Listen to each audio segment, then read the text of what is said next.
मुलांना उद्या काय आहे बेटा सांगा बरं. रक्षाबंधन. हा चला मग आता रक्षाबंधनला आपण काय करत असतो रे. भावाला राखी बांधतो. बरं, बहीण भावाला राखी बांधत असते. मग आता भावाविषयी मला सांगा बरं माहिती थोडीशी. माझा भाऊ खूप छान आहे. माझा भाऊ अभ्यास घेते.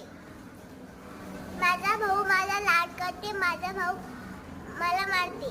मारते पण. बर, माझा भाऊ मला मारते. माझा अभ्यास घेते. मारते पण अभ्यास पण घेते. माझा भाऊ मला मारते. लहान आहे की मोठा आहे. लहान. बर, मारतो तुला. बर, माझी बहीण. सांग भाऊ. माझा भाऊ माझा खूप लाड करते. बर, माझा भाऊ खूप लाड करते. मारते. मारते पण. माझा भाऊ खूप छान आहे. माझा भाऊ खूप छान आहे. माझा अभ्यास बी घेते. माझा भाऊ लाड करते.